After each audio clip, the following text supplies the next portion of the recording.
Hey, what's up, everyone? You're currently tuned into TBD and KCSB FM 91.9 in Santa Barbara and netnetradio.com out of Tijuana. Today, Lietoc and I are joined by longtime Portland, Oregon sampler, master, dub enthusiast, and club-oriented beat maker Paul Dickow, aka Strategy.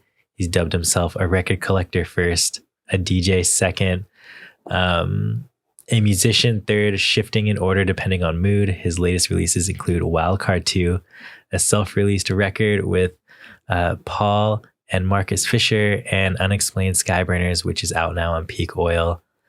Paul, thanks for joining us. How have you been? I'm good. Heck yeah. So what have you been up to recently? How are things going? Has this year been quieter, louder than the previous year? Faster, slower? Like in terms of production? I guess just anything. Like, how's life going? You know what I mean? I mean, I have not had a very productive year. Like, definitely the pandemic has not stopped for me because I have long COVID. Oh, it's really awesome. Let me tell you. That's so rough. Great. Yeah. Yeah. Oh, goodness. I'm sorry that happened. That is... If you don't have it, you're missing out. No, it sucks. And so I don't have that much energy. Yeah. And I periodically will have like episodes or kind of attacks of chronic fatigue syndrome. So, oh my God. Yeah, from like exertion. So, I definitely am not as kind of like the years of like staying up really late and poking around the studio and playing shows and going dancing and DJing all night. And, you know, it definitely like, you know, it's a invisible illness, but yeah, like it's rearranged my whole life. Yeah. I got sick in March 2020. Wow. Like it was like the Friday before Oregon lockdown. I kind of had a little bit of symptoms. And then the first week it was like kind of really mild. And then I got a really bad lung infection. But I never went to the hospital. But then after it was done, I just was like my whole system was like totally remixed. I have really bad breathing problems, which I still have to a lesser extent. So almost 3 years. I mean, like, 2 3/4 years. It's like pretty crazy. So I am so sorry to hear that. I have friends that I don't know if they've necessarily been like diagnosed with long COVID, but they say that they like still feel like effects from it every now and then. Like they say, the brain fog will just like come and go type deal. A lot of people I know have like taken weeks or months to recover. I don't really personally know that many people with like severe, long-lasting symptoms, but you know, it's in the news from time to time, so I'm aware of it. Yeah. Have you been kind of in online support groups or stuff in this time? No, I do not like doing online health stuff at all. You know, I have, I have health insurance through my work. There's a lot of out-of-pocket costs. So, it's somewhat painful in that respect, but I have access to a bunch of different types of doctors, good ones. I just met with a therapist who specializes, I can't remember the name of her specialties, but among other things, she has long COVID. So she's advising other healthcare practitioners about long COVID treatment. That's cool. And she has a bunch of patients that have it. So I just barely have met with that person. So that's pretty cool. But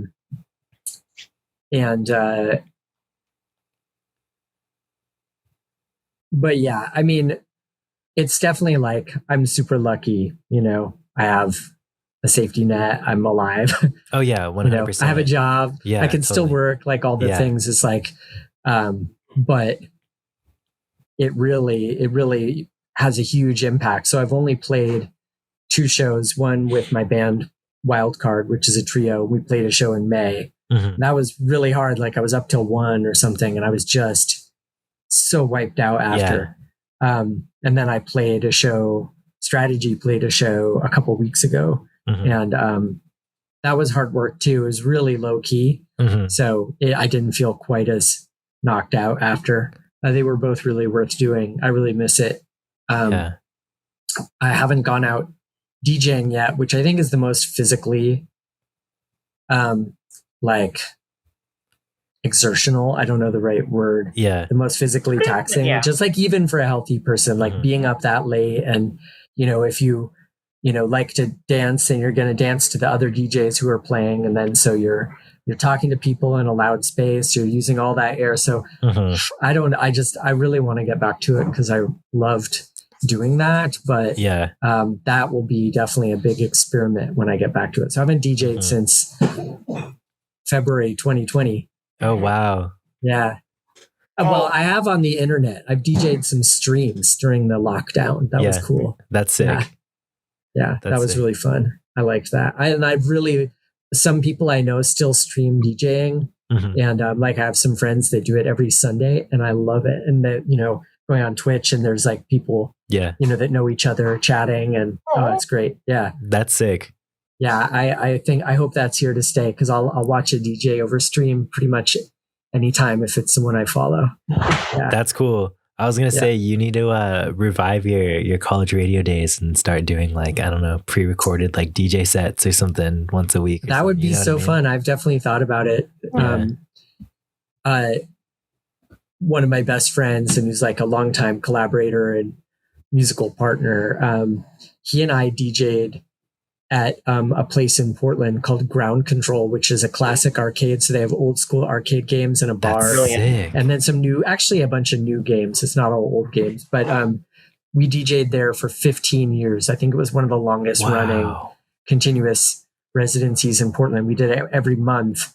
And I would say out of the last like 5 years of it, or 6 years maybe, we recorded at least 5 or 6 of them every year. And a bunch of them would be like, oh, I forgot to hit record. But it was like 6, we would each do 3 hours. So at some point we're going to throw all those on Mixcloud. And they're really, there's a lot of like daring, risk taking, playing records we've never heard. Like it's pretty sloppy actually by certain standards, but it's also just so random and fun. And like just music you would never hear, like records that are $1 from thrift stores that end up being like just really good. And that's it. Just it's real free form. And to me, it has some of the spirit of college radio, I guess, or free community radio and free form radio in that way. But the context is different, but I like Mixcloud and all the different places you can stream, for sure. Yeah. So it seems like a good thing to do. And then, I should record some original mixes again at some point. Yeah. But anyways, that's cool. Have you picked up like any new hobbies or anything within the last year? Well, at the beginning of the pandemic, was it the beginning? I don't know if it was the beginning. During the lockdown kind of period, era, whatever, a band I was playing in kind of wrapped up, I guess. Maybe, or is on hiatus or something. We had to get out of our practice space, and the drummer of that band was like, dude, I don't have room for another drum set at home. Can you take this one?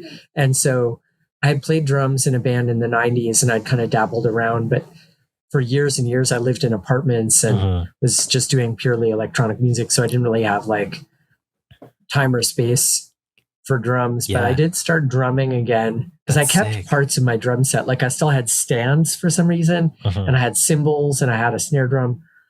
So I was able to put together a kit, and I practice drums every day, a tiny bit, or most days, just a little bit, and not with much purpose. I know I'll probably put it in my music, but I haven't really sorted it out. Oh, dude, so I guess that's kind of old thing that came back, not really new. That's fun though. That's cool.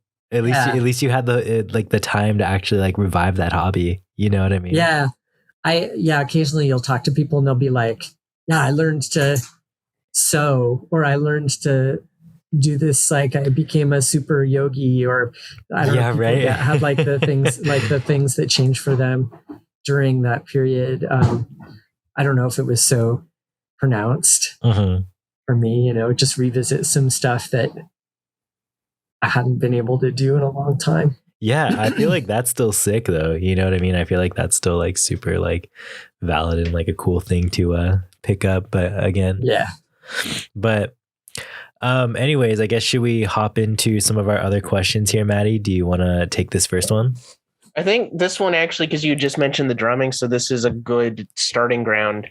Paul, if you'd like to, go ahead and shine a light on your beginnings, both, I mean, in various capacities as a music collector and enthusiast, as well as kind of what pulled you towards making electronic music a strategy. And then really in that early era, how you ended up involved with Fontanelle.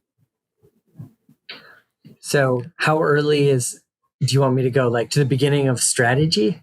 Or just the beginning of like, let's say like that the 90, Big Bang. Yeah, the Big Bang. Yeah, Big Bang. Honestly, we'll go Big Bang to Drum Solo's Delight. If that makes sense, if that's a decent realm. We can spend some time here. I wasn't there for a lot of that. No, so the short version, I grew up around music. My family is musicians. My dad is a professional musician and was a music teacher. And he was into electronic music. So I was exposed to that. That's sick. And he had a synthesizer and computers. Okay. And I got in when I was in, I think, grade school, kind of 5th, 6th grade, I got really into music from listening to radio. Mm-hmm. And in my town, we had a top 40 station and a college radio station. It was a really small town. Yeah. And, listening to the top 40 station, I liked the electronic music.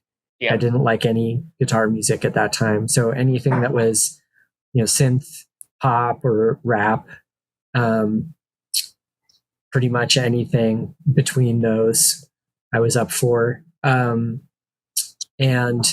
definitely supplemented that with some MTV 120 minutes, Sick. MTV raps. And also just I would like sit through like the hours of like whatever bad Poison videos or whatever was on, just to wait for that moment that they would like put something that I liked in the prime time. Mm-hmm. It's funny you bring that up.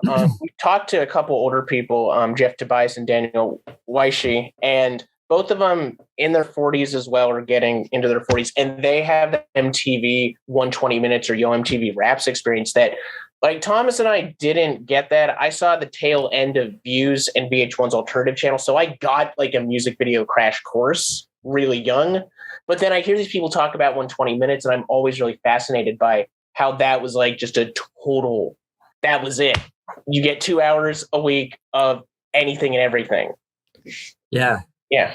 They're really good. And so, yeah, started listening to the college station, and it kind of expanded from my tastes. It was a college town. So, record stores were there, but not much, pretty like slim. But I just always would find kind of my stuff. My tastes definitely branched out when I was in high school to being more into like kind of weird noise and industrial, goth type stuff, and really experimental music.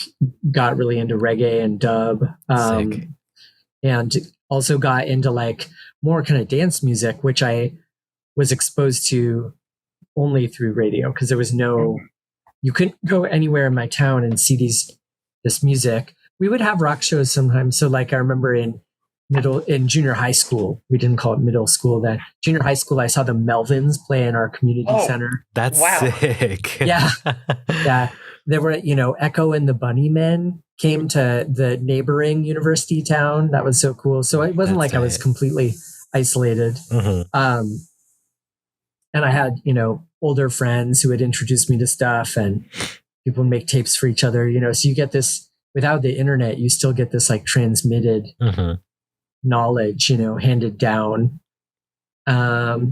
So I started playing music as a kid, but like my parents, of course, their default was for classical training. So there was a brief period in grade school where I played the cello, not successfully. Although I've been recently talking with a friend from the time once in a while who also was a cellist with the same teacher and has become like a really successful musician, professional cellist in New York, and just That's sick. but also has really experimental music interests. And so, we've kind of like, after years of being geographically separated, we kind of arrived in the same place. He just stayed with the cello and I didn't. But abandoned that, never learned to read music. Played drums in the school band. I could read enough music to kind of, limp by playing the timpani or whatever, the bass drum, which are my favorites. And really enjoyed that. And we had access. We would go after hours and kind of, play the different instruments and bang around on stuff. Nerd club.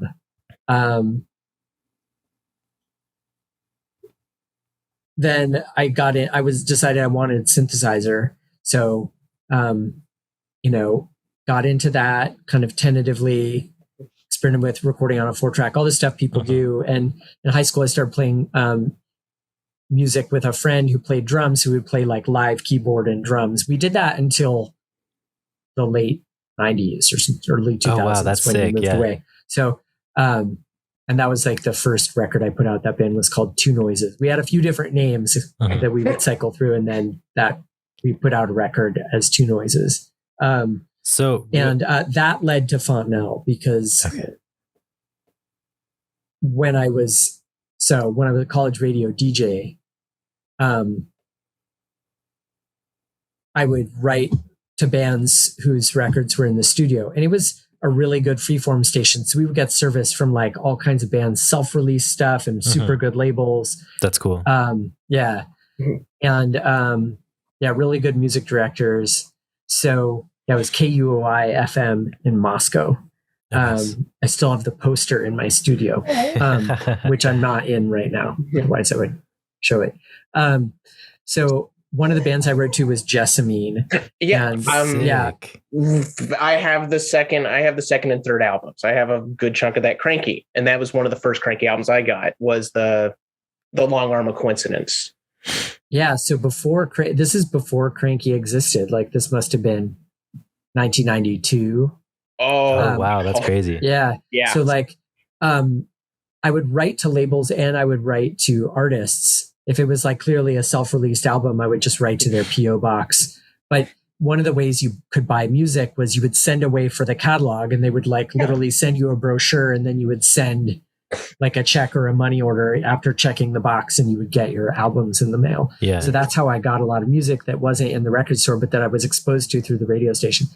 I'd also go in the B studio late at night and dub things or create favorite tapes, of all the stuff that I've been playing out of the new release stuff that was in the booth. So anyways, I had kept in touch with the guys from Jessamine over the years, when they, on and on, like quite regularly, they were really good about that. And when they relocated to Portland not long after I did. So I moved here in 1995. I was 19. I had done my first year of college in Montana.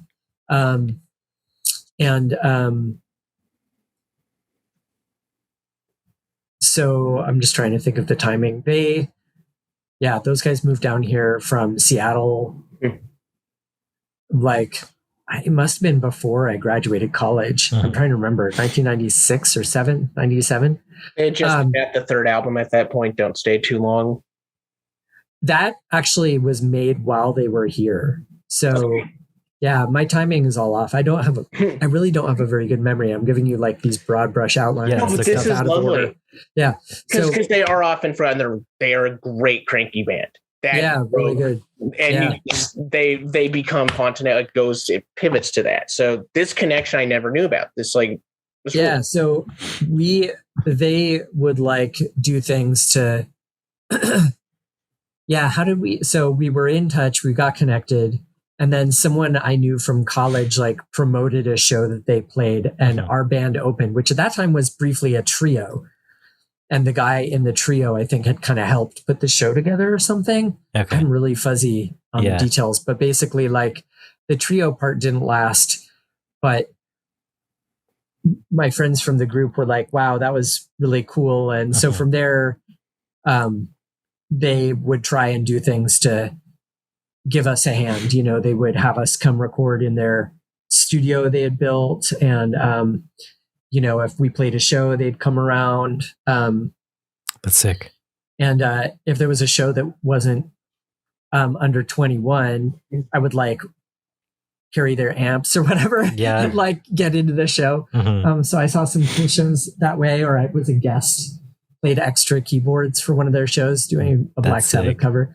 That was like really, really deep cuts. But so the drummer from my band, Borg, he was one of the early drummers in the rotating lineup of Fontanelle before he relocated to the East. He lived on the East Coast for a while.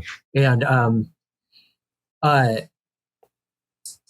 so, yeah, he kind of made some rounds in it, and I was aware it was happening. And then, he's on the first recording, or the first album, I think, or maybe the second one.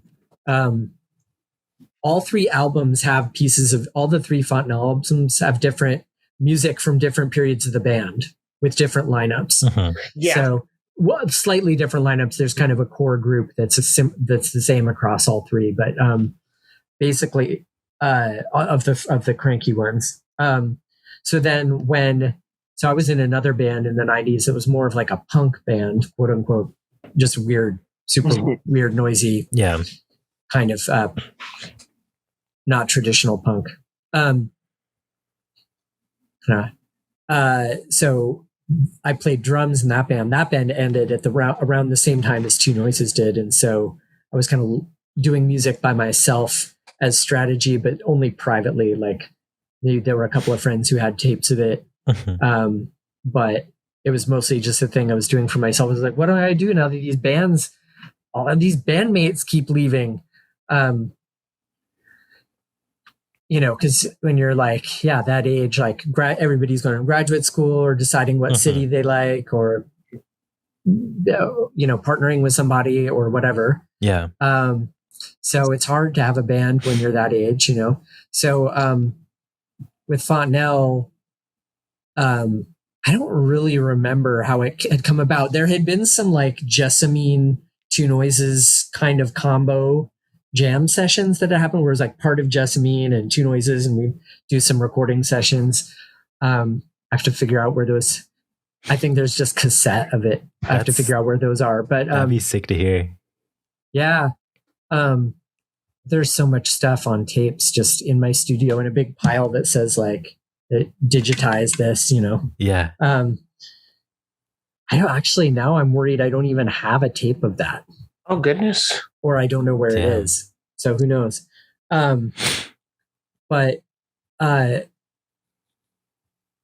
So I don't remember how it happened, but I just kind of slid into Fontanelle. And at that point also, where in there do you end up meeting Brian Foote? So I met him in a record store, a great record store that no longer exists in Portland.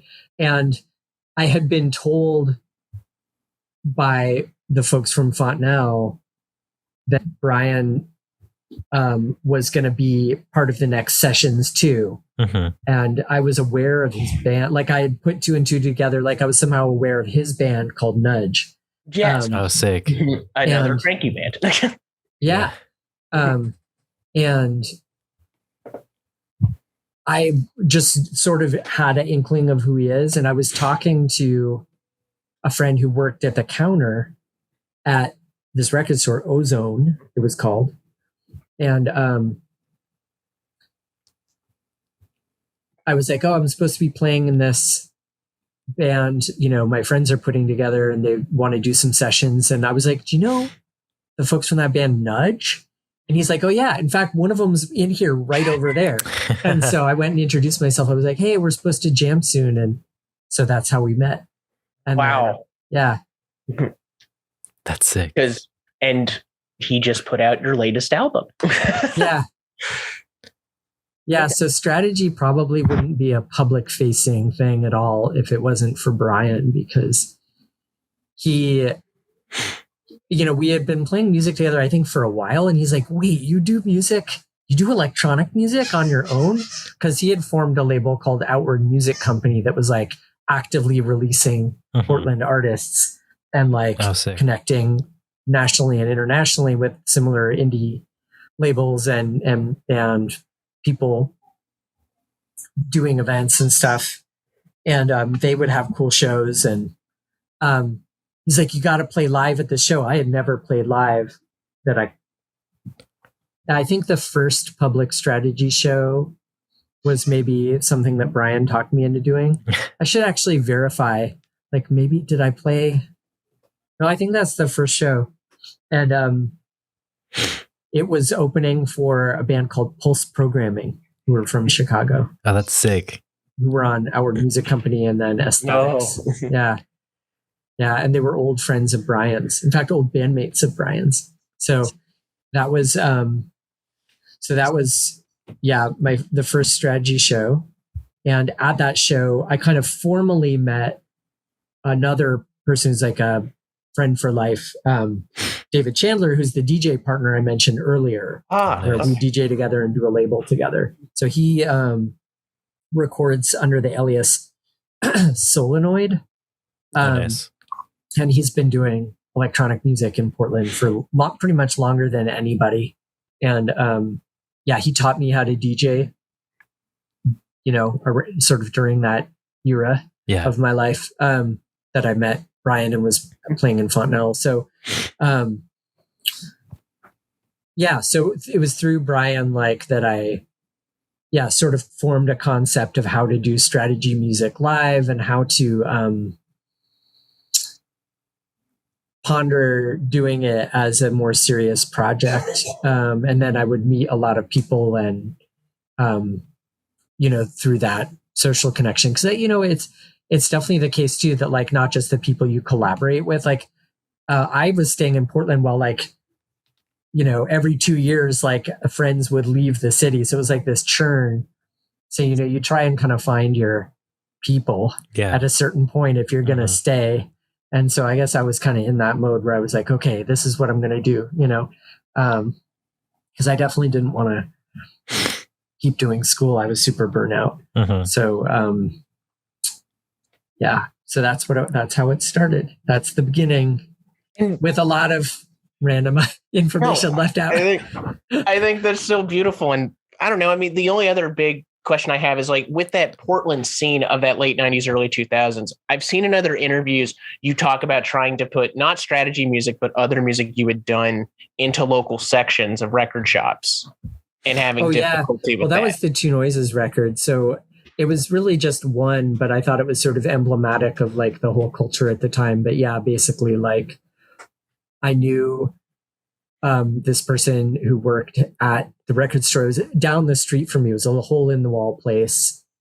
And it was 4 or 5 blocks from me. And it was pretty much used records, but then also new local records. And I went in there and I was like, you should put us in the local section, because I wanted to be like, oh, see, not everything in Portland is pop grunge or whatever. I thought, I think I actually have Portland was much less monolithic at the time than I gave it credit for, but I wasn't privy to the spaces where cool things were happening, I think. I was shy. There's another, outside of Fontenelle kind of being, because they are really fascinating. It's a fascinating post Jessamine kind of jam sound, but I think of Jackie O, MF. I can't say the full name there, but that's another during Fig 5, that key kind of critical release as well. A lot of friends and collaborators have gone through that revolving door too. So Two Noises was playing live in Portland 1995 or 1996 through 1998, 1999. So Jackie O Motherfucker were contemporaneous. And I remember a friend at college being who's into music, being you should play a show with this band, but we somehow never crossed paths until later. But so the Two Noises record really came out. So we put it out, I think, in 1998 7 or 8. I can't remember if I was still in school or not when we did that project. It's a 7-inch single, which was the thing you do when you're a new band and you play on your own money. Yeah, for sure. Which I wish that everybody still did. I know, seriously. That's there's a lot of good lessons to be learned doing that. But that was the one where I brought in the director, so you should put us in the local section. And she said, well, but it doesn't sound local. Really? Wow. It was the same sort of thing when it was like, there'd be like, oh, this band is coming through town. And it'd be like, well, when should we go? Oh, well, there's going to be local openers for like the first, and people are like, oh yeah, well, I've seen them a bunch of times, so I don't need to see that, or they're not that good. Damn. It's like, they're just a Portland band, and now it's like being a Portland band is like some king, I don't know, like the whole, there was such a like cultural low self-esteem or something, or like kind of an underdog syndrome or something, like imposter syndrome, citywide imposter syndrome. That's so interesting. And, a lot of those local bands were really sick too. So I don't know what people were thinking. That's interesting. Yeah. I feel like when you're like playing, I don't know, it's like the big indie bands, I guess, of this time. I feel like that's when you mostly get fans that are like, oh, it's an opener, I don't have to go. But I feel like the smaller the groups, the more people are like, oh, that opener's sick, I'm down. You know what I mean? Type deal. I don't know. Yeah. Or now it's like in Portland, so it's like a out of town band comes that nobody knows or hasn't heard about. Maybe they have through the internet, but what if they're not like, I don't know, maybe this isn't so true now, like, because the internet is so pervasive. But I feel like in the mid 2000s, this thing would happen where local openers would get put on. Otherwise, nobody would come to see the touring band. And then you'd have to sandwich the touring band between two locals. Dude, so I host local shows all the time out here, and we get touring bands all the time and stuff. And if we don't do the local sandwich, people leave. It's so sad, but it's like, that's how it is. You know what I mean? It's like you have to like build good locals for people to stick around. Because if they don't know, like, they come for their friends, they come for the people who play all the time that they like. If it's just like a random person from out of town, to them, a random person, they're like, oh, I don't like, oh, I saw my favorite band, I can go home now. You type deal. Yeah. You know what I mean? The best local music I remember from that time was all the noise bands or noise artists and noise bands. So like, you could really be exposed to a lot of like pretty intense, really original sound making and free improv and kind of wild stuff. And a lot of it was kind of tongue in cheek. I think I didn't appreciate until later. I wanted all music to be really serious at that point in my life. But, getting to see like Smegma and Daniel Menche and all these amazing local artists during that period of my life. Like, that was probably the local music I appreciated the most. And then there were a lot of really heavy bands from, I guess not local, but like from the Northwest. So like getting to see Carp while they were playing. That's cool. Yeah, that was amazing. Thrones would play everywhere, and that's like pretty epic every time, So there was a lot to be enjoyed of local bands. For sure. That's so sick. That's cool. Anyways, Maddie, where should we go next? Over here. Well, I think that brings us into, you had mentioned that you run something called the Community Library that had been a series of events, but is now more of a label, and it's kind of spiraled into other mediums. What is the modus operandi there? I think it's just kind of like a holistic and positive record collector mentality taken to its extreme. So yeah, at first it was like a monthly event that we would do where we would have like a theme for the night, and then all of the performers, it would be like a mix of DJs and performers would do a piece about that theme. And sometimes we would do something weird, like show a movie. So it was just kind of a curated, fun night out at a speakeasy sort of place that another friend and Nudge bandmate, ran at the time. That was short-lived, but so I had always wanted to become a label, and then we started the label as like what they call a P&D. So we found a distributor that would basically, like, this is really commonplace still, that they would press up the records and then they would be the exclusive seller of those. Oh, okay. And it's called a P&D. I don't remember what that stands for, P&D, but it worked well at the beginning. We did a bunch of stuff, but the place we were going through, they weren't super transparent business partners, so we ditched that. So then we still do the label. We put something out like once every 4 or 5 years. Yeah, we just only do it when it needs to be done, and we're always there. But then the thing I was talking about at the Ground Control Classic Arcade, that kind of became the new vehicle, and it was like we weren't as strict about the themes. Like, it wasn't like all these songs have to be about body parts, or all these songs have to, which it was really strict for a while. Like, we'd be like, okay, have all these songs that are just about whatever theme, crime, or animals. And you'd have to find songs that were on that topic, So of course, then they had to have words or be easily associated. So at Ground Control, we weren't as strict about the themes, but it was similarly like, okay, any genres can go together as long as they blend, like as long as you mix them with technique, or find a way to make the transition. And it was really like anything goes, like any music with merit finds its way here. It wasn't like, I'm playing all the things that came out this month that I like, there was some of that, like a lot of it just came down to stuff we like, but there was a little bit of a like, I decided to bring 5 things by this obscure label nobody remembers because it's just so great and nobody here cares because they're just playing video games, but I'm going to put it in and then we'll record it. So I think the label is just, it's like, here's the thing we would want to buy and collect, or here's the thing that, here's something happening today that seems like it'll be a reissue in 20 years, because it's that good.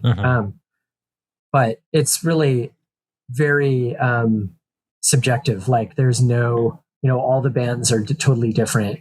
A lot of them aren't even connected in obvious ways. And there's not like a signature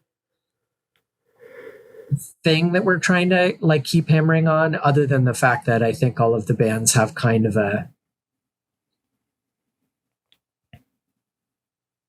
unself-conscious tendency to deconstruct, maybe accidentally, but they're all kind of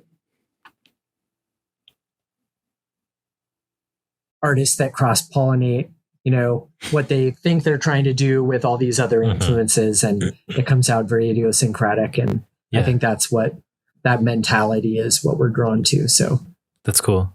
Yeah. What's the most recent release that you've done on the label? So we did a reissue earlier this year of some artists from the UK named Jan Steele and Janet Sherborne. And they did some music really early on. Brian Eno had like a composer music label called Obscure, and they put out like 8 things. I don't know. I don't actually have very many of them. Yeah. But there was one of them was a split album, and they had 3 songs on the front side of it. And it was a record that, so when I went to college, or I moved out, and at some point, my dad gave me a huge amount of his like kind of experimental and avant-garde records that he felt weren't pertinent to him, either had to come across it on CD or wasn't relevant to his teaching, or I don't know what, or he just knew I liked it. And it was really there's like Terry Riley records and Sun Ra and so much cool stuff. And yeah, so Jan Steele's record was in there. And I wrote to him when we started the label, and we just began a really super slow, like agonizingly slow on my part, just from my own inertia and life problems and indecision, perfectionism, all the things that slow people down. But as a reissue project too, like there's never really a wrong time for it to come out. It needs to be perfect, so the fact that we took so long to put it together, almost 15 years or ish. So it's an anthology of like the original masters from the sessions on the obscure record nobody knows where they are. They didn't survive. But we had alternate takes done with a modern group with a very specific devotion to the way the scores were written. Part of the reason this ended up being a good thing to do anyways was that a bunch of the when they did the original recordings, a bunch of the musicians there were parts of the score that ended up not being played because there weren't musicians available to perform the parts. So they were almost like Jan and Janet always, it seemed like they thought that the recordings were incomplete, that piano was out of tune and whatever other issues. So there were re-recordings of some. There were some contemporaneous pieces that had never been recorded that were written at the same time. And then there was like a bunch of private press music they'd put out on their own self-release label over years. So we picked and chose from favorite stuff of that and created like an anthology. And the other reissue project we did by a San Francisco band called Units was also an anthology. Like at the time, they weren't completely happy with some of their albums all the way through. And we were like, well, why don't we do a compilation, with hitting different high points from the band's era. I think the way most people want to buy reissues now is they want to buy like a facsimile of the original thing. Yeah.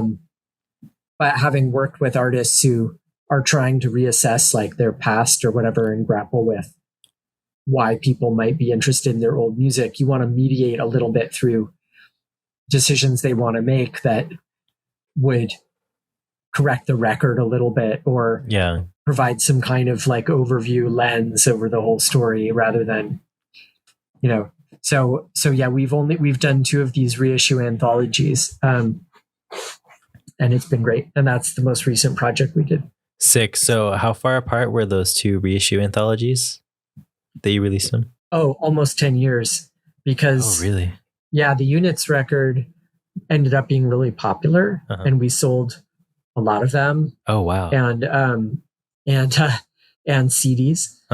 And it was like took all of our capacity to do it because we had stopped working with this distributor who handled a lot of that coordination and labor, and we were really teaching ourselves how to do every part ourselves. And we did a couple of small projects in between, but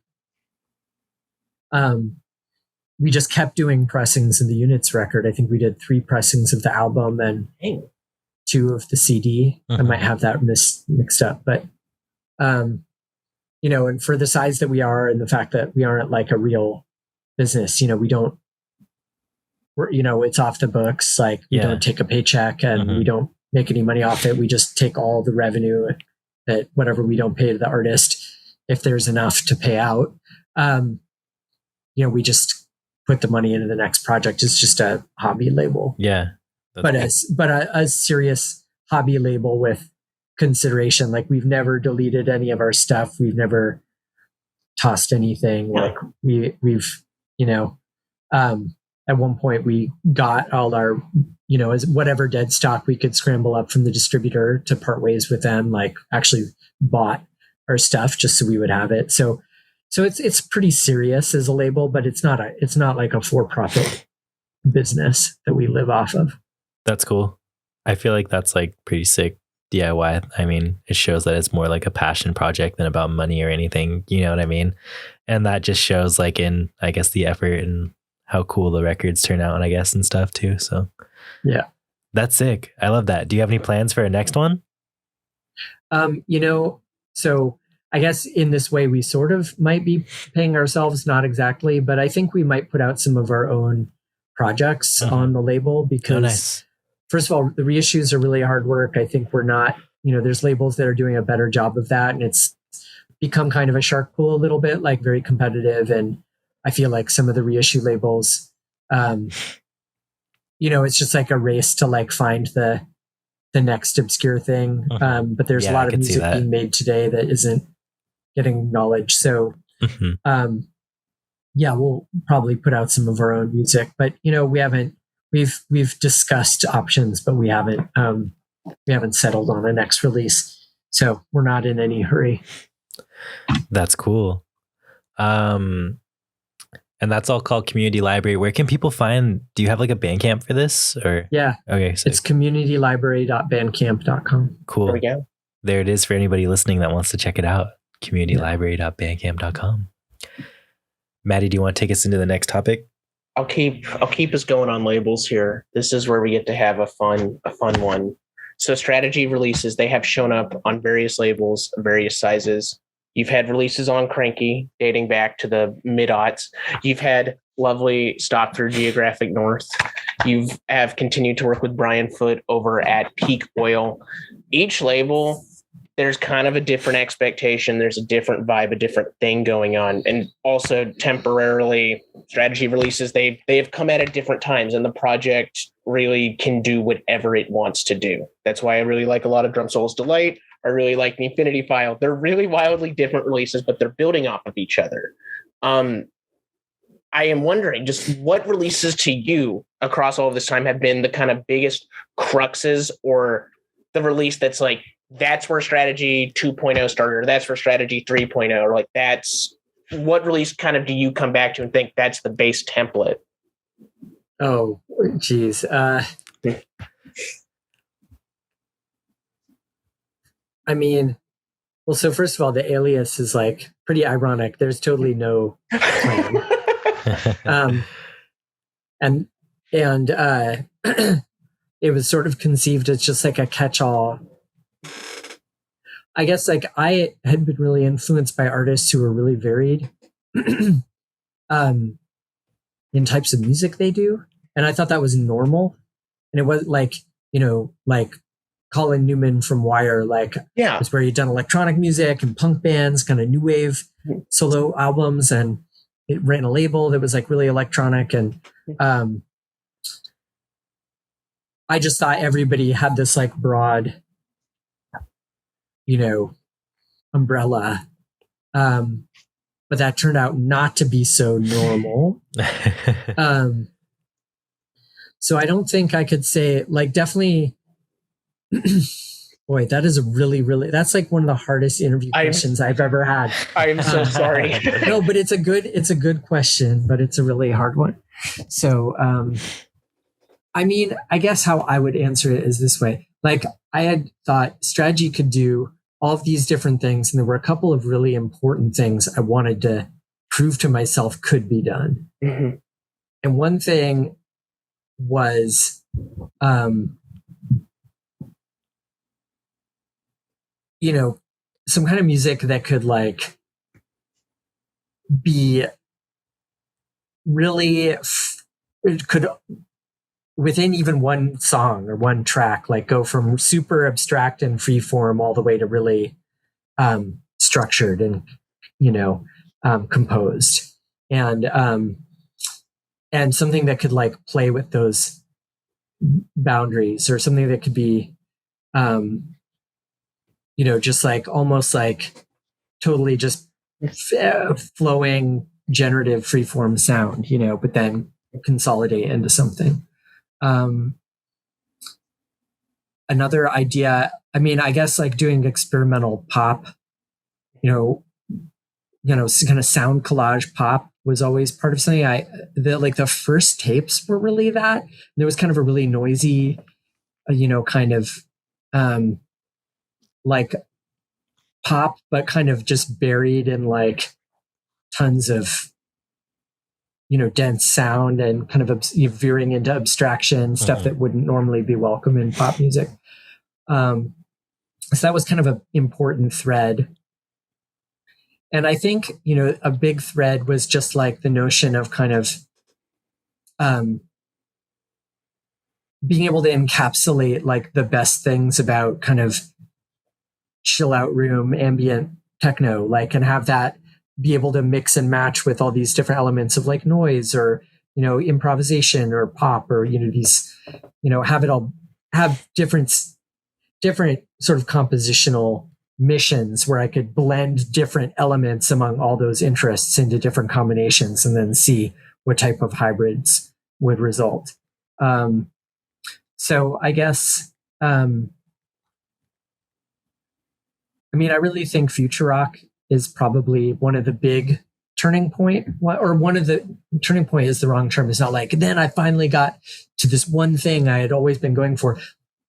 One of the things I've been trying to do was create a pop album and within this certain image I had in my head of what that could be. Just like ultra dense, incredibly experimental and abstract pop, or rock, or I don't even know what is the right term. Song music. And it probably is one of my biggest things I've done in terms of audiences, although I don't meet as many people today who are like, that's the one for me, that like that really did it for me. Whereas Drum Solo's Delight, like to me that one really fell in line with like at the time I was really self-conscious that like there's a lot of music like this being made right now. Here's my version of it that incorporates these elements of like pop or dub or noise or whatever. Like there's a bunch of kind of stuff in there in a Trojan horse kind of way. But to me, it's like very mid-aughts, early aughts. This actually mostly was produced in 2002, so pretty early. But I was just leaning so heavily into my influence, my current music influences at that time. And I had new tools. Like that was the first record I did where I used the computers in a significant way. Okay. Oh, nice. So I meet a lot more people now that are really liking Drum Solo's Delight now. And it's almost 20 years old. It's really funny that you bring that up. One of the first people we talked with ages ago, a guy who's put out stuff with Matthew David on Leaving Records. It's Glia, if I'm getting him right. Oh yeah, Glia. We had briefly talked about your recordings, I think at the end of that episode, and he mentioned finding Drum Solo's Delight in a dollar bin and falling in love with it. And I had just heard at that time Future Rock, which had really shocked me because I didn't know on the Cranky catalog there was going to be that kind of like computer, like a post-pop album. But when I say post-pop, I'm almost kind of like suggesting a Tortoise Stereolab Chicago post-rock thing that didn't quite come to fruition in the aughts, but showed up in these capacities throughout. Every now and again you'd get an album like Future Rock that just I felt that, and the voice elements on there I still really enjoy. I was listening in the shower today and I'm like, this is good. So it's incredible to know that. And in regards to like building an audience there, Cranky was right at that point where they were getting more attention and coverage, and Brian he just jumped to being a publicist there. But in regards to like the kind of PR press you would have for that album or those albums versus the stuff you've done today, like do people, I'm not quite sure how to put it, but for an artist as yourself that's like working kind of more on the fringe or esoteric stuff here, do you get still a bit of an audience that's come as a result of those two Cranky albums that have been following through since? I think so. Yeah, I do think so. I think it really helped give me a sense of like purpose and professionalism to like do records with that kind of, Cranky. At the time, it was the only label I'd worked with where there was a really formal agreement with expectations and not stringent or strange in any way, just extremely straightforward. But, most labels are just like, hey man, do a record, Yeah. It felt like, okay, I have a duty to show up for this, and I was a longtime fan of the label, and so, you know, you don't want to mess that up, right? Yes. Yeah. And but also I wasn't quite as prolific then. I would work on a fewer number of pieces of music and just work them longer. Mhm. And so it's sort of like, okay, the next year and a half, like all I'm doing is kind of this one thing. And even like the shows would be like iterations of what I was preparing for the album. So in that way, it was more like being in a rock band. We're like, okay, we're working on these songs, you know. Oh. In fact, Drum Solo's Delight was recorded all in one day. Most of the tracks were done in one take, like a rock band. Like I saw that you it all in the studio. Yeah, that's so cool. No, I gotta get that CD. Yeah. So, but Future Rock was done much more as like a montage of it took a long time of like patching together different elements. It was very much not created in, a lot of it was not created in real time. Like some of it was, I guess, like the bass elements, but the basic elements. But I guess like what other ones seem foundational.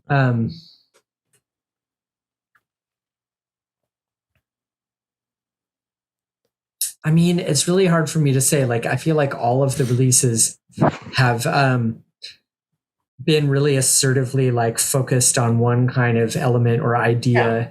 Like they're all kind of facets. Like if you zoomed out, there would be like a big, you know, giant thing with the panels on it, and each that's strategy, right? And then each panel is kind of a different, you know, little idea that I honed in on for some period of time and really like played with. So I don't know if I could pick one over another. I guess like, you know, Pressure Washer seems like a standout of the club music ones, just because I feel like I'd finally gotten to a place where I could really decisively like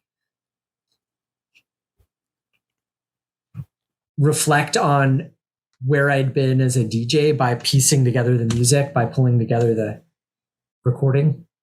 Like to me, I really hear my DJing in it, like all the years, all the different styles and ideas, even though it's like just 4 tracks or whatever. And I think, so there was an album I did as a tape that I self-released in 2018 or 2019, right before the pandemic, called Seeds of Entropy. And to me, I was like, finally, I'm doing this type of music that I've envisioned since I first started, like some kind of like really abstract sound collage music. A lot of my friends were just like, yeah, man, sounds like another cool strategy ambient one. And I was like, isn't somebody gonna get it? But so I was like, to me, I was like, this is a career high, but like, you know, I like 20 labels passed over the demo or something. So I was just like, okay, I guess only I feel this way, or only I know what it means. It doesn't really matter. It's all like, yeah. I mean, actually, a whole nother cool thing that came out of that was that's how the band I'm in, Wildcard, started, because I was like, wow, this was really inspiring to do. And then at the end of producing music, I was like, you know, I don't know, like this is almost there, but I think the only way I can get music to be this free form is actually not by using my machines, because you can never step outside of yourself. So then I added, you know, I was like contacted 2 friends and I was like, hey, do you guys want to start a band? And this is kind of the idea, but by taking some elements of the process I was working on and then adding other people with their own subjectivity, that's when you can really get actual improvisation going. That's what I was trying to achieve. And so I feel like the thread that went into that tape, like it kind of stopped there, but then spawned this whole other thing that's been really central for me. And a big part of my experience the last like 5 years has been working with that band and that collaboration. Because it's just like anything goes, no wrong answers, always a platform for like trying an experiment. So it's very like jazz and improvisation influence, but it's also kind of process art where like getting together and trying stuff is the art almost more than the recordings, you know, just experimenting with unusual sound making methods, or, you know, so yeah, Seeds of Entropy. It's on my Bandcamp. If somebody wants to go and see if it sounds as crazy as I thought it did when I made it. The two that also come before that, I mean, I brought up the Infinity File and the 2015 tape. Those you were building out of cassette loops, but you didn't have a proper looper and you'd put them into a sampler, if I got that right. No. So I had samplers, okay. But I had... so my friend David, who I mentioned before, had devised like a method of putting a tape loop inside a cassette, and it was published on the internet. And he was like, oh yeah, you should try that sometime. It's fun, you know? And years later, I sort of got around to it. I had a 4-track and I had been chopping up mixtapes that I found like in a free bin on the street. And so I was making loops, and I realized that by having the 4 tracks, you could play the material on both sides of the tape as a loop. So it's like you could had 4 different loops that you could mix in and out. And so I did a 7-inch single on track label called Noise Tape Reggae that was just found reggae tapes. That's it. Cut at random lengths of tape and then turned into sound. And then that led to the Noise Tape Self album, which I think it got a lot of publicity at the time. When I listen back to it, I'm like, sometimes I'm like, oh, that's a little this or that. It's a little obvious, or this isn't my like most, like it's a unique process, but sometimes I listen to that, I'm like, this isn't my most experimental music. Yeah. But people really enjoyed that one, and I like listening to it. But I felt like, then I was like, okay, I've proven to myself I can make a tape do what I normally expect my samplers to do. And it sounds neat. It sounds really fun, interesting. And the limitations are really interesting. I think one thing I've tried to do all throughout all the different experiments and like styles is like, I always set up artificial limitations just so I can like not spin out endlessly on process. And so the tape exercise was really pretty profound in the sense of like being able to create, like being able to immerse myself in whole worlds just with like the most minimal tools, because it really is just like tape run through some effects pedals. Like it really is super simple. So you have to be like, really connected with the sound to take that somewhere. Yeah. And so once you do something like that, like I think I was more used to having like the stacks of keyboards and the, or in the computer, you can like right click and have endless with whatever widget that you want. But by going to tape after doing music on a computer that's really detailed, like Future Rock, toggling over to something super simple was like probably one of the best decisions I've ever made as an artist, like because it just taught me so much about the tools don't really matter. It's how you connect, and there's still, I guess what I've learned from this long answer, this has been really good, is that your MO just keeps changing with different levels of mastery and different little artificial limits that are set. Realizations from the end of an experiment. Okay, this is the next one, bit of a response to it, but it's also just finding a new technique. Yeah, stuff reappears. Like I'll do ones that'll be like, oh, well, this is sort of a continuation. This is the sequel. There's a lot of sequels and prequels where I was like, I did this record and then I realized there were some ideas I didn't completely explore. I could have done something different. So maybe there's like an answer one or and it's not usually because like one is bad, so I had to do it again, but it's just like that thing's not tapped out yet. Or what if I did that same thing knowing today what I know now? Or what if I, did that music that I was doing then, but with my brain as it is today, Yeah. So like, I enjoy like kind of circling back on stuff. And in your interview with Foxy Digitalis there with Brad Rose, you had mentioned that you have 5 unfinished strategy albums, quote unquote, and that you do want to finish one of them, maybe 2 this year. And I guess it kind of brings that kind of answers that, where some of those releases, I'm assuming, have been just start-stop sessions over the years or months. And with different techniques or things that happen, you just come back to them and then kind of realize it over time there naturally. Yeah. And some of it goes back a decade or more. Oh, wow. Yeah. Just sometimes I get sick of something I'm working on or get like kind of writer's block, or like I'm like, oh, I kind of either I won't know. It's like, oh, I don't know how this book should end, you know? And so then you just put it aside and you're like, someday I'll wake up and I'll realize what the ending should be, you know? Yeah. And you'll kind of get it out once in a while and kind of listen to it. And that's definitely what has been the case. Like, along with just like other, you know, things that happen in life that interrupt music making. But a lot of it is like I tend to get tired of a certain thread before it's really album length. So I'll do kind of 3 or 4 things and be like, oh, enough of that. And I'll put it in a pile. And then a few years later, you know, I'll play it for a friend. I'll be like, check out this weird thing I did a few years ago. And they'll be like, oh, that's so cool. You should finish that. And then I'll be like, oh, okay. So then I'll, you know, what I've been trying to do to motivate myself now is like, if I get invited to play a show, I'll be like, well, I have to finish that one thing. So for that show, I'll try and do like 3 things going, you know, in the style of, or based on this other thing I had started. And then, at least for this latest release, you've had Unexplained Sky Burners, which is maybe the most club thing you've done to date. Maybe you make that call yourself. How many years or how long was the writing process on that? Does that date back to the 2020 single you had done for the Portland club? No. So, no. So when I recorded Pressure Washer, there were like whole other live sets of additional material that I either hadn't recorded or hadn't edited. And then, or hadn't finished.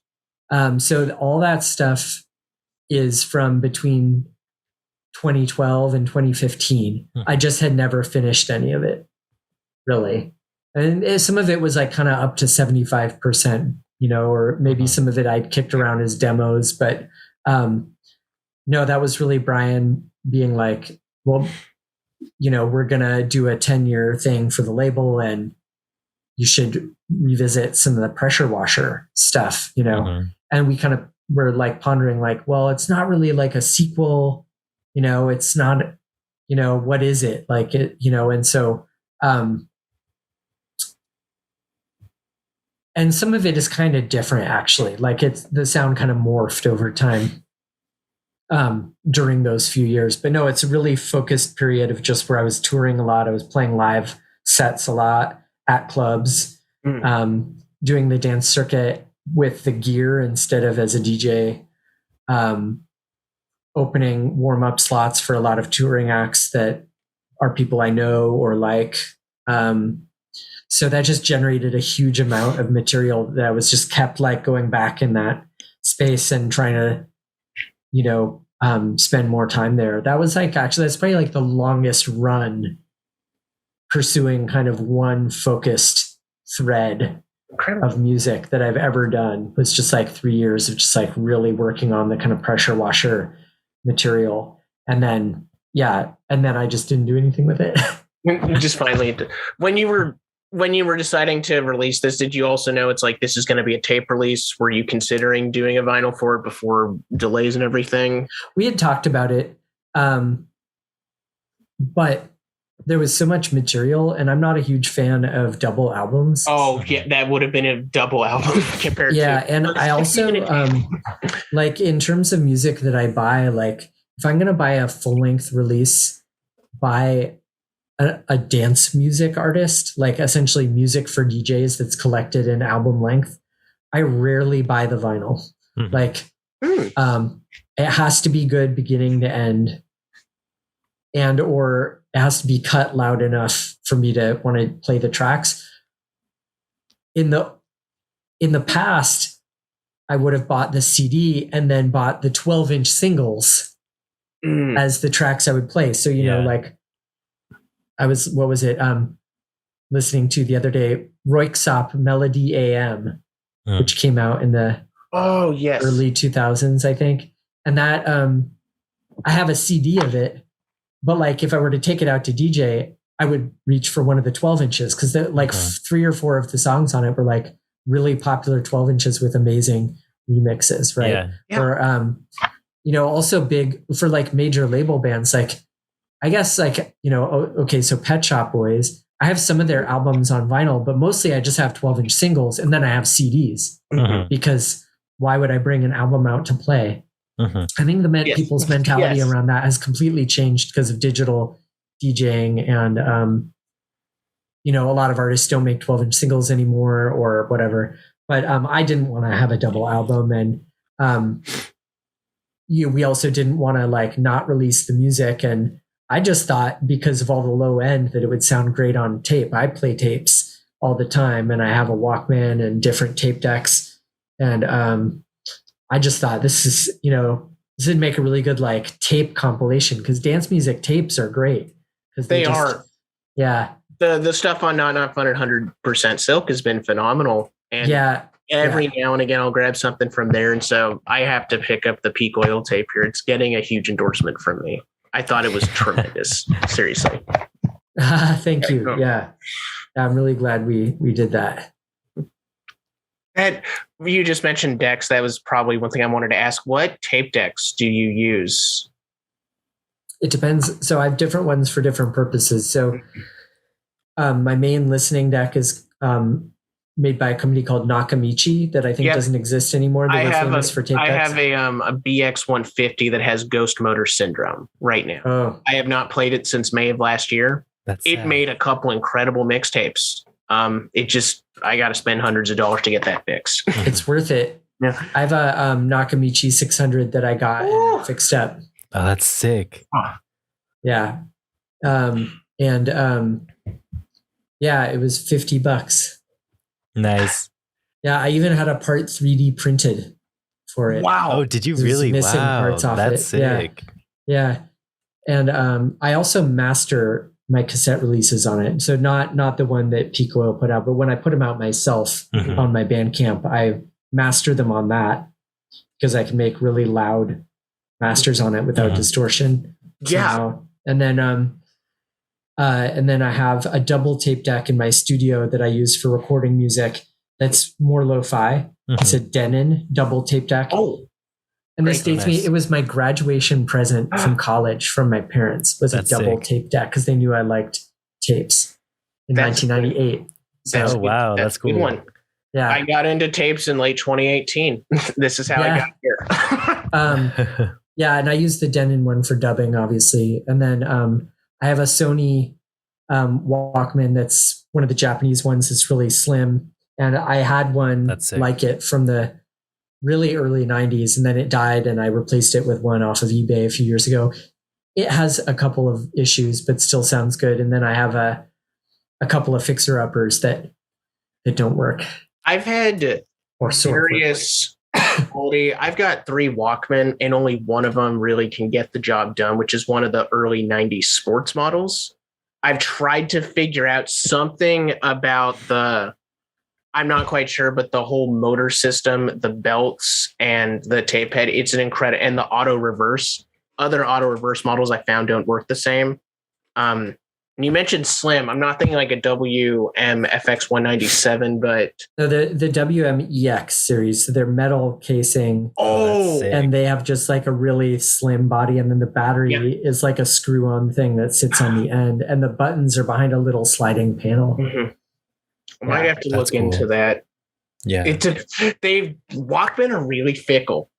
I've had for so many years. I also thought I had tapes that were just in terrible conditions. Like, no, it was the Walkman that could not play it. That was it.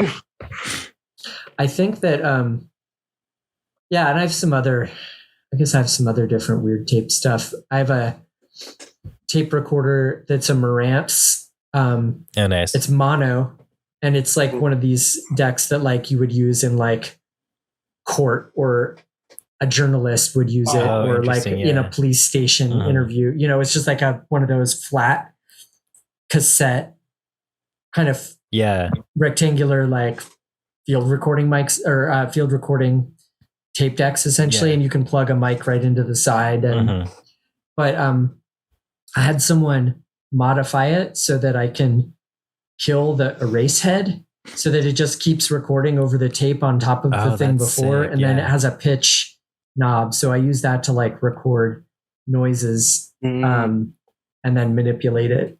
Yeah. Oh, that's cool. Yeah, I only have a Teak that I got fixed up. I got at a garage sale, or I think it was Facebook Marketplace for super cheap, and then it turned out to be broken.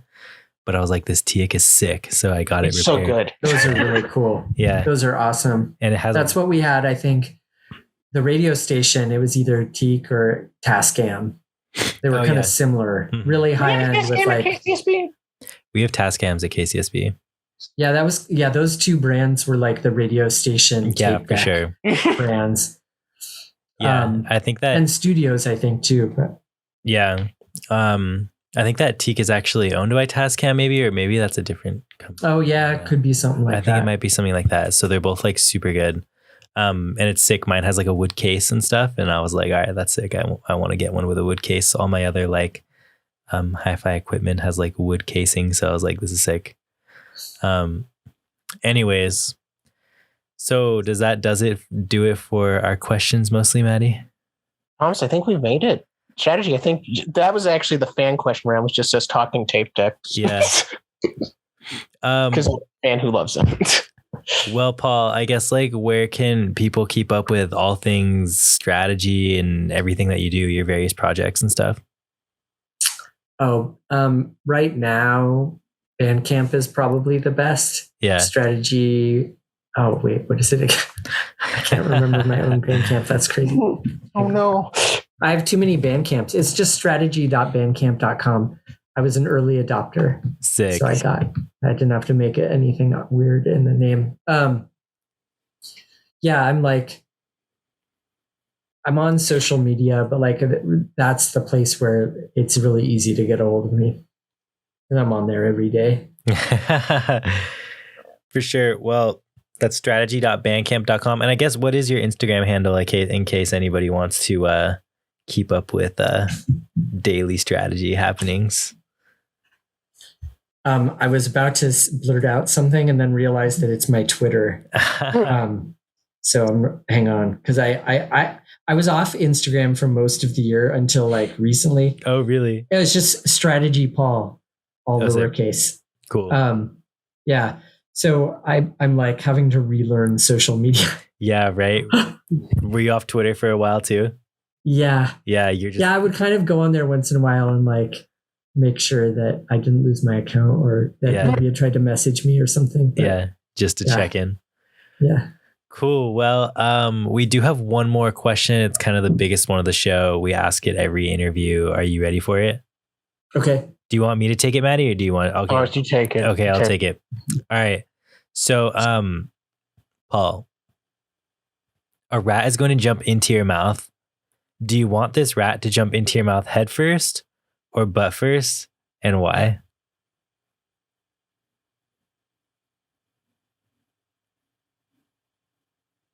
Definitely head first. Why? I just feel like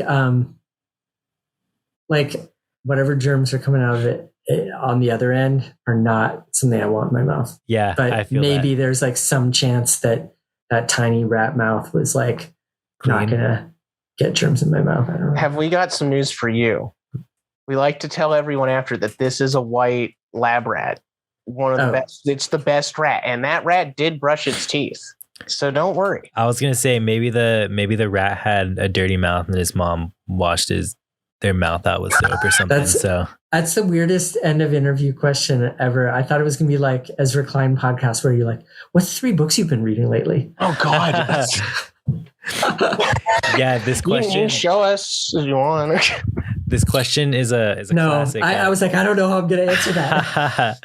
Yeah, I asked this so when the job that I have right now, we were talking about my radio show for whatever reason during the interview, and he was like, "So, what's one question you ask everybody on your show?" And I was just like, "Oh no, do I say it?" Like that was the first one that came to mind, and I was like, "You know what?